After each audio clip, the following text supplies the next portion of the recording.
Hello students, this is Rupashri from TechnoGeeks Innovations TGI DCT Coaching Center. So ಇವತ್ತಿನ ವಿಡಿಯೋದಲ್ಲಿ the difference between government aided unaided ಕಾಲೇಜುಗಳ ಬಗ್ಗೆ ಇರುವಂತ differences ಗಳನ್ನ ಕೊಡುವಂತ ಇನ್ಫಾರ್ಮೇಶನ್ ಆಗಿದೆ ಸ್ಟೂಡೆಂಟ್ಸ್. ಸೊ ನಾನು ಇಲ್ಲಿ ಕೆಲವು ಫ್ಯಾಕ್ಟರ್ಸ್ ಗಳನ್ನ ಕನ್ಸಿಡರೇಷನ್ ತಗೊಳ್ತಾ ಇದ್ದೀನಿ. ಫ್ಯಾಕ್ಟರ್ಸ್ ಮೇಲೆ ನಿಮಗೆ ಡಿಫರೆನ್ಸಸ್ ನ ಹೇಳ್ತಾ ಇದ್ದೀನಿ.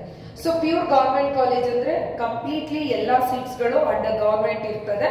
ಸೊ ಎಲ್ಲಾ ಸೀಟ್ಸ್ ಗಳು ಗವರ್ಮೆಂಟ್ ಸೀಟ್ಸ್ ಗಳೇ ಆಗಿರ್ತದೆ. ಆದ್ರೆ ಏಡೆಡ್ ಕಾಲೇಜ್ ಅಲ್ಲಿ ಕೆಲವು ಸೀಟ್ಸ್ ಗಳು ಅಂಡರ್ ಗವರ್ಮೆಂಟ್ ಅಂದ್ರೆ ಕೆಇಎಗೆ ಸರೆಂಡರ್ ಮಾಡಿರುತ್ತೆ ಕಾಲೇಜು. ಇನ್ನು ಬಹಳಷ್ಟು ಕಾಲೇಜ್ ಸೀಟ್ಸ್ ಗಳನ್ನ ಮ್ಯಾನೇಜ್ಮೆಂಟ್ ಕೋಟಾದಲ್ಲಿ ಇರ್ತದೆ ಸ್ಟೂಡೆಂಟ್ಸ್. ಇನ್ನು ಅನ್ಏಡೆಡ್ ಕಾಲೇಜ್ಗಳಲ್ಲಿ ಕೆಇಎಗೆ ಕೆಲವು ಸೀಟ್ಸ್ ಗಳನ್ನ ಕೊಟ್ಟಿರ್ತಾರೆ, ಅಲ್ಲೂ ಕೂಡ ಮ್ಯಾನೇಜ್ಮೆಂಟ್ ಸೀಟ್ಸ್ ಗಳು ಇರ್ತದೆ. ಅಂದ್ರೆ ಸೀಟ್ಸ್ ಅನ್ನ ಡಿವೈಡ್ ಮಾಡಿರ್ತಾರೆ, ಸ್ವಲ್ಪ ಗವರ್ಮೆಂಟಿಗೆ ಸ್ವಲ್ಪ ಕಾಲೇಜ್ ಕಡೆಯಿಂದ ಮಾಡುವಂಥದ್ದು. ಸೊ ಈ ಮೇಜರ್ಲಿ ಡಿಫರೆನ್ಸಸ್ ನ ನೋಡೋಣ. ಗವರ್ಮೆಂಟ್ ಅಂದ್ರೆ ನಿಮ್ಗೆಲ್ಲರಿಗೂ ಗೊತ್ತಿರುತ್ತೆ, ಪ್ಯೂರ್ಲಿ ಗವರ್ಮೆಂಟ್ ಕಾಲೇಜ್ ಇರುತ್ತೆ. ಅಲ್ಲಿ ಫ್ಯಾಕಲ್ಟೀಸ್ ಗಳು, ಅಲ್ಲಿ ಲೆಕ್ಚರರ್ಸ್, ಪ್ರತಿಯೊಬ್ಬರಿಗೂ ಗವರ್ಮೆಂಟ್ ಇಂದಾನೆ ಸ್ಯಾಲರೀಸ್ ಬರ್ತಿರುತ್ತೆ. ಅದಕ್ಕೆ ಯಾವುದೇ ರೀತಿಯ ಪ್ರೈವೇಟ್ ಮ್ಯಾನೇಜ್ಮೆಂಟ್ ಅಂತ ಇರೋದಿಲ್ಲ, ಯಾವುದೇ ರೀತಿಯ ಡೊನೇಷನ್ಸ್ ಅಂತ ಹೇಳ್ಬಿಟ್ಟು ಇರೋದಿಲ್ಲ. ನಿಮ್ಗೆ ಏನಿದ್ರು ಎಲ್ಲ ಗವರ್ಮೆಂಟ್ ಅಂಡರ್ ಅಲ್ಲೇ ನಡೆಯುವಂತದ್ದು ಪ್ಯೂರ್ ಗವರ್ಮೆಂಟ್ ಕಾಲೇಜ್ ಆಗಿರ್ತದೆ. ಇನ್ನು ಏಡೆಡ್ ಕಾಲೇಜು, ಏಡೆಡ್ ಕಾಲೇಜ್ ಅಲ್ಲಿ ಏನಾಗಿರುತ್ತೆ ಅಂದ್ರೆ ಕಾಲೇಜ್ ಬಂದು ಪ್ರೈವೇಟ್ ಮ್ಯಾನೇಜ್ಮೆಂಟ್ ಅಂಡರ್ ಅಲ್ಲಿ ಇರ್ತದೆ. ಸೊ ಕಾಲೇಜ್ ಪ್ರೈವೇಟ್ ಮ್ಯಾನೇಜ್ಮೆಂಟ್ ಅಲ್ಲಿ ಇರ್ತದೆ. ಆದ್ರೆ ಆ ಕಾಲೇಜಿನ ಕೆಲವು ಲೆಕ್ಚರರ್ಸ್ ಗಳಿಗೆ ಗವರ್ಮೆಂಟ್ ಸ್ಯಾಲರಿ ಕೊಡ್ತಿರುತ್ತೆ. ಆ ಕಾಲೇಜಿಗೆ ಗವರ್ಮೆಂಟ್ ಇಂದ ಕೂಡ ಫೆಸಿಲಿಟೀಸ್ ಗಳು ಬರ್ತಾ ಇರ್ತದೆ.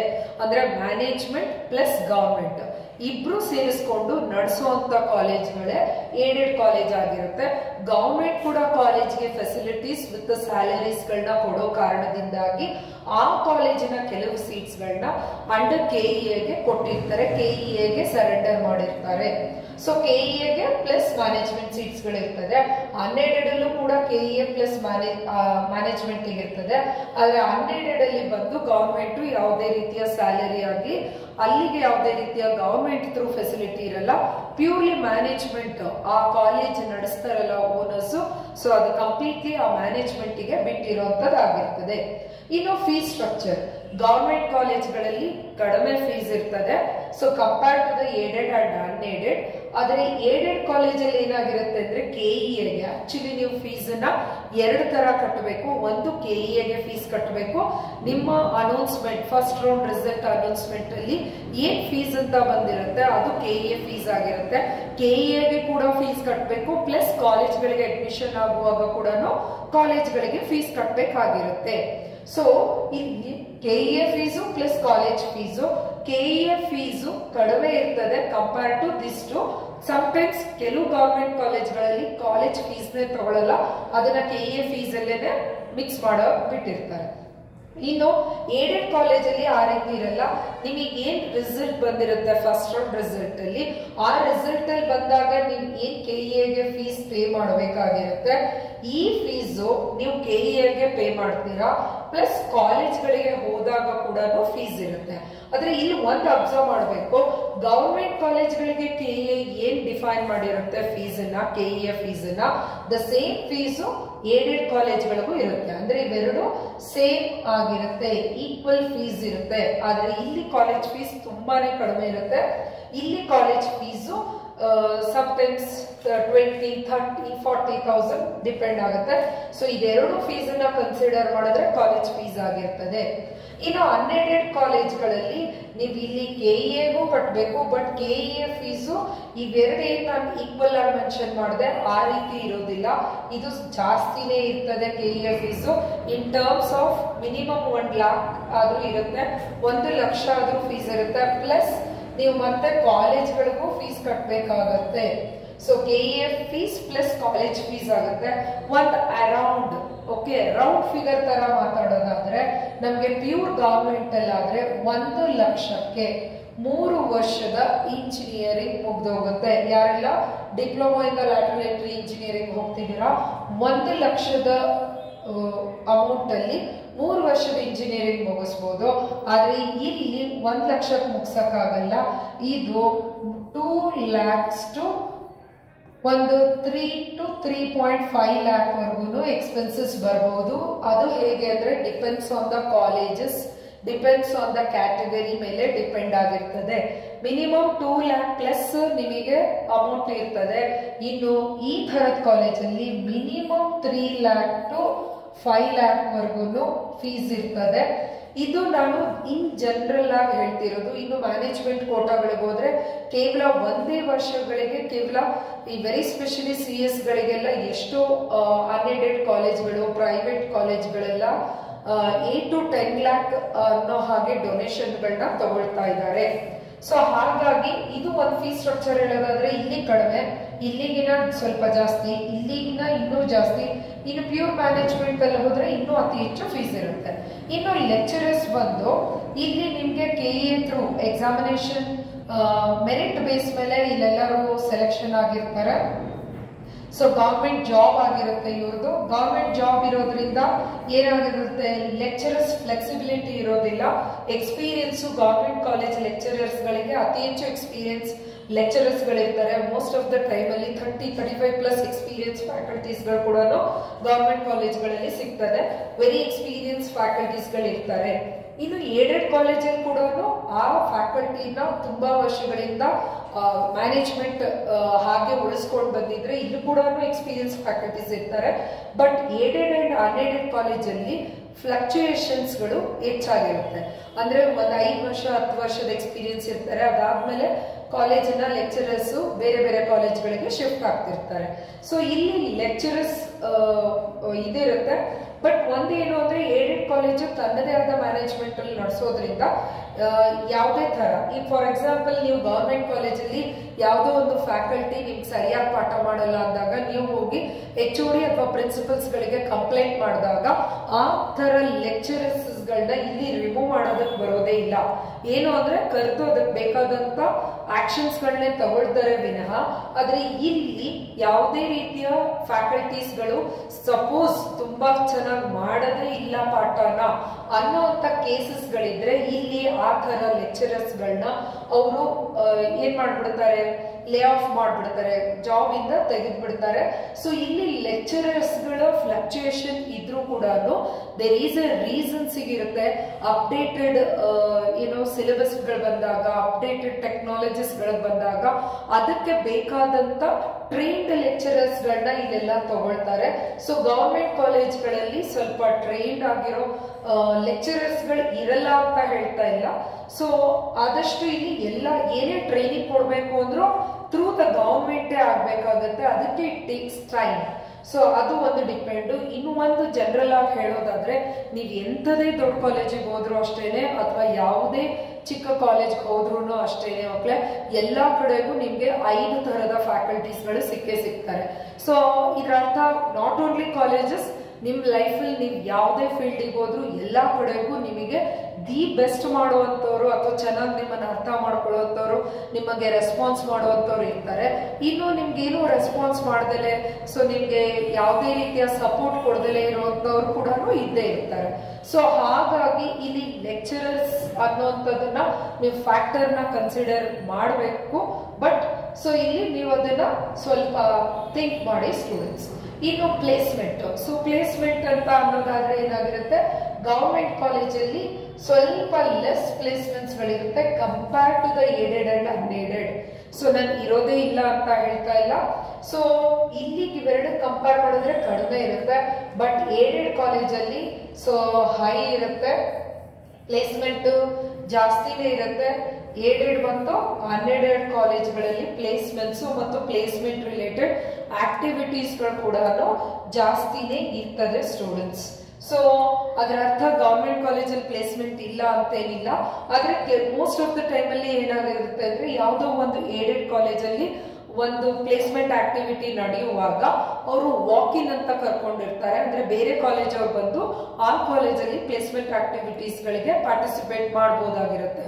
ಸೊ ಅಂತ ಟೈಮಲ್ಲಿ ಈ ಗವರ್ಮೆಂಟ್ ಕಾಲೇಜಿಂದ ಬಂದು ಈ ಏಡೆಡ್ ಕಾಲೇಜಿಗೆ ಹೋಗ್ಬಿಟ್ಟು ಪ್ಲೇಸ್ಮೆಂಟ್ ಆಕ್ಟಿವಿಟೀಸ್ ನ ಕೂಡ ಪಾರ್ಟಿಸಿಪೇಟ್ ಮಾಡ್ತಾರೆ. ಆ ರೀತಿ ಕಂಪೇರ್ ಮಾಡಿದ್ರೆ ಇವ್ರಿಗೂ ಕೂಡ ಅಪರ್ಚುನಿಟೀಸ್ ಇರುತ್ತೆ. ಬಟ್ ಶಾರ್ಟ್ ಲಿಸ್ಟ್ ಮಾಡೋದು ಕಡಿಮೆ ಜನನ ಶಾರ್ಟ್ ಲಿಸ್ಟ್ ಮಾಡ್ತಾರೆ. ಸೊ ಇದು ಒಂದು ಮೇಜರ್ ಆಗಿರ್ತದೆ. ಇನ್ನು ಇನ್ಫ್ರಾಸ್ಟ್ರಕ್ಚರ್ ಆಸ್ ಯೂಶುವಲ್ ಗವರ್ಮೆಂಟ್ ಕಾಲೇಜಲ್ಲಿ ಲೆಸ್ ಇನ್ಫ್ರಾಸ್ಟ್ರಕ್ಚರ್ ಇರುತ್ತೆ. ಈಗ ಏನು ಹೊಸದಾಗಿ ಕಾಲೇಜಸ್ಗಳು ಗವರ್ಮೆಂಟ್ ರಿಲೀಸ್ ಮಾಡಿದೆ, ಈಗೆಲ್ಲ ಸ್ವಲ್ಪ ಇನ್ಫ್ರಾಸ್ಟ್ರಕ್ಚರ್ಗಳಿದೆ. ಇನ್ ಆಸ್ ಯೂಶುವಲ್ ಏಡೆಡ್ ಮತ್ತು ಅನ್ಏಡೆಡ್ ಕಾಲೇಜ್ಗಳಲ್ಲಿ ಪ್ಲೇಸ್ಮೆಂಟ್ಸ್ ಇನ್ಫ್ರಾಸ್ಟ್ರಕ್ಚರ್ ಬಂದು ಚೆನ್ನಾಗಿರ್ತದೆ ಸ್ಟೂಡೆಂಟ್ಸ್. ಇನ್ನು hostel fees obviously government hostel fees less ಇರ್ತದೆ. ಇನ್ನು ಏಡೆಡ್ ಮತ್ತು ಅನ್ಏಡೆಡ್ ಅಲ್ಲಿ ಹಾಸ್ಟೆಲ್ ಫೀಸ್ಗಳು ಹೈ ಇರುತ್ತೆ. ಹೈ ಇರೋದ್ ತಕ್ಕಂಗೆ ಅದಕ್ಕೆ ಬೇಕಾದಂತ ಫೆಸಿಲಿಟೀಸ್ಗಳನ್ನ ಕೂಡ ಕೊಟ್ಟಿರ್ತಾರೆ. ಆಕ್ಟಿವಿಟೀಸ್ ಅಂದ್ರೆ ಇದು ಪ್ಲೇಸ್ಮೆಂಟ್ ಆಕ್ಟಿವಿಟೀಸ್ ಇರ್ಬೋದು, ಕಲ್ಚರಲ್ ಆಕ್ಟಿವಿಟೀಸ್ ಇರ್ಬೋದು, ಯಾವುದೇ ರೀತಿಯ ಆಕ್ಟಿವಿಟೀಸ್ಗಳು ಗವರ್ಮೆಂಟ್ ಕಾಲೇಜಲ್ಲಿ ಸ್ವಲ್ಪ ಕಮ್ಮಿ compare to the aided and unaided ಕಾಲೇಜ್ಗಳಲ್ಲಿ. ಸೊ ಇಲ್ಲಿ ಏನಾಗಿರುತ್ತೆ ಅಂದ್ರೆ ಸ್ವಲ್ಪ ಜಾಸ್ತಿನೇ ಇರ್ತದೆ. ಇಲ್ಲೆಲ್ಲ ಆಕ್ಟಿವಿಟೀಸ್ಗಳು ಜಾಸ್ತಿ ಇರುತ್ತೆ. ಇನ್ನು ಟ್ರಾನ್ಸ್ಪೋರ್ಟೇಷನ್ ಗವರ್ಮೆಂಟ್ ಕಾಲೇಜ್ಗಳಿಗೆ ಯಾವುದೇ ರೀತಿಯ ಕಾಲೇಜ್ ಬಂದು ನಿಮಗೆ ಟ್ರಾನ್ಸ್ಪೋರ್ಟೇಷನ್ ಅನ್ನ ಫೆಸಿಲಿಟೇಟ್ ಮಾಡೋದಿಲ್ಲ. ನೀವು ನಿಮ್ಮದೇ ಆದ ಓನ್ ಟ್ರಾನ್ಸ್ಪೋರ್ಟೇಷನ್ ಮೇಲೆ ಡಿಪೆಂಡ್ ಆಗಿರ್ಬೇಕಾಗಿರುತ್ತೆ. ಏಡೆಡ್ ಮತ್ತೆ ಅನ್ಏಡೆಡ್ ಕಾಲೇಜಲ್ಲಿ ಮೇ ಆರ್ ಮೇ ನಾಟ್ ಅಂದ್ರೆ ಕೊಡಬಹುದು, ಕೊಡದಲೇನೋ ಇರಬಹುದು. ಸೊ ಅದು ಡಿಪೆಂಡ್ಸ್ ಆನ್ ದ ಕಾಲೇಜಸ್ಗಳ ಆಗಿರ್ತದೆ. ಈವನ್ ಟ್ರಾನ್ಸ್ಪೋರ್ಟೇಷನ್ ಕೊಟ್ಟರು ಕೂಡ ಆ ಟ್ರಾನ್ಸ್ಪೋರ್ಟೇಷನ್ ಫೀಸ್ ಅನ್ನ ನಿಮ್ಮ ಫೀಸ್ ಸ್ಟ್ರಕ್ಚರ್ ಅಲ್ಲಿ ಅವರು ಅದನ್ನ ಆಡ್ ಆನ್ ಮಾಡಿರ್ತಾರೆ. ಸೊ ಇದು ಬಂದು ನಿಮ್ಗೆ difference between aided and unaided. ಇನ್ನು ಈ ಏಡೆಡ್ PTU ಮತ್ತೆ ಆಟೋನಮಸ್, ಈವನ್ ಗವರ್ಮೆಂಟ್ ಅಂಡರ್ ಅಲ್ಲೂ ಆಟೋನಮಸ್ ಗವರ್ಮೆಂಟ್ ಕಾಲೇಜಸ್ಗಳು ಇದೆ. VTU ಮತ್ತೆ ಆಟೋನಮಸ್ ಇದೆರಡು ಈ ಮೂರಕ್ಕೂ ಬರ್ತದೆ ಸ್ಟೂಡೆಂಟ್ಸ್. ಈಗ ನೀವು UBC ತಗೊಂಡ್ರೆ ಅದು actually pure government, but autonomous kind of syllabus IIT model of syllabus ಇದೆ ಅಂತ ಹೇಳ್ಬಿಟ್ಟು ನೀವು ನಿಮ್ಮ ಸೀಟ್ ಮೆಟ್ರಿಕ್ಸ್ ನೀವು ನೋಡಿದ್ರೆ ಚೆಕ್ ಮಾಡಬಹುದು. ಸೊ ಅರೌಂಡ್ 21 ಇಂಜಿನಿಯರಿಂಗ್ 21+ ಇಂಜಿನಿಯರಿಂಗ್ ಕಾಲೇಜಸ್ಗಳು ನಿಮ್ಗೆ ಪ್ಯೂರ್ ಗವರ್ಮೆಂಟ್ ಇಂಜಿನಿಯರಿಂಗ್ ಕಾಲೇಜಸ್ಗಳು ಸಿಗುತ್ತೆ. ಸೊ ಇನ್ನು ಇವೆಲ್ಲವನ್ನು ಕಂಪೇರ್ ಮಾಡಿದ್ರೆ 100+ ನಿಮ್ಗೆ ಇಲ್ಲಿ ಏಡೆಡ್ ಕಾಲೇಜಸ್ ಬಂದು 100+ ಇದೆ. ಇವುಗಳನ್ನು ಅಷ್ಟೇನೆ 100+ ಇಂಜಿನಿಯರಿಂಗ್ ಕಾಲೇಜಸ್ಗಳು ನಿಮ್ಗೆ ಸಿಗ್ತದೆ. ಸೊ ಒಂದ್ ಏನ್ ಹೇಳೋದು ಅಂದ್ರೆ ಯಾರೆಲ್ಲ ಫೈನಾನ್ಷಿಯಲಿ ತುಂಬಾ ಕಷ್ಟದಲ್ಲಿದ್ದೀರಾ, ಯಾರೆಲ್ಲ ಲೋನ್ ಮೇಲೆ ಡಿಪೆಂಡ್ ಆಗಿದ್ದೀರಾ, ಅವರಿಗೆ ನಾನ್ ಸಜೆಸ್ಟ್ ಮಾಡೋದು ಇಟ್ಸ್ ಮೈ ಪರ್ಸನಲ್ ಸಜೆಷನ್ ಆಗಿರುತ್ತೆ. ಸೊ ನೀವು ಪ್ಯೂರ್ ಗವರ್ಮೆಂಟ್ ಕಾಲೇಜಸ್ ನ ನೀವು ಆಪ್ಟ್ ಮಾಡೋದ್ರಿಂದ ನಿಮ್ಗೆ ಫೈನಾನ್ಷಿಯಲಿ ತುಂಬಾನೇ ಹೆಲ್ಪ್ಫುಲ್ ಆಗುತ್ತೆ. ಪ್ಯೂರ್ ಗವರ್ಮೆಂಟ್ ಕಾಲೇಜಲ್ಲಿ ಓದಿದ ತಕ್ಷಣ ನಿಮ್ಗೆ ಪ್ಲೇಸ್ಮೆಂಟೇ ಆಗೋದಿಲ್ಲ, ಮುಂದೆ ಫ್ಯೂಚರ್ ಪ್ರಾಬ್ಲಮ್ ಇರುತ್ತೆ ಅಂತ ಅನ್ಕೊಳ್ಳೋದು ಮೂರ್ಖತನ. ಈವನ್ ಪ್ಯೂರ್ ಗವರ್ಮೆಂಟ್ ಕಾಲೇಜಸ್ ಅಲ್ಲಿ ಲೈಕ್ UBC ಇರ್ಬೋದು, UBDT ಇಂಜಿನಿಯರಿಂಗ್ ಕಾಲೇಜ್ ಇರ್ಬೋದು, ಇಲ್ಲೆಲ್ಲ ಓದ್ಬಿಟ್ಟು ಸಾಕಷ್ಟು ಕಾಲೇಜ್ಗಳಲ್ಲಿ ಈಗ principals, head of the department ಇರ್ಬೋದು, ಕಂಪನಿ ಓನರ್ಸ್ ಗಳೆಲ್ಲ UBDT UBC ಅಂತ ಪ್ಯೂರ್ ಗವರ್ಮೆಂಟ್ ಕಾಲೇಜ್ ಇಂದಾನೇ ಇರುವಂತ ಸ್ಟೂಡೆಂಟ್ಸ್ ಗಳಾಗಿರ್ತಾರೆ.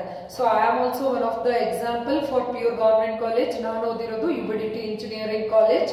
ಸೊ ಪ್ಯೂರ್ ಕಾಲೇಜ್ಗಳಲ್ಲೂ ಗವರ್ಮೆಂಟ್ ಅಲ್ಲೂ ಕೂಡ ಫೆಸಿಲಿಟಿ ಇರ್ತದೆ, ಬಟ್ ಇಟ್ ಡಿಪೆಂಡ್ಸ್ ಆನ್ ನೀವ್ ಎಷ್ಟು ಎಫರ್ಟ್ ಹಾಕ್ತೀರಾ ಅನ್ನೋವಂಥದ್ದು.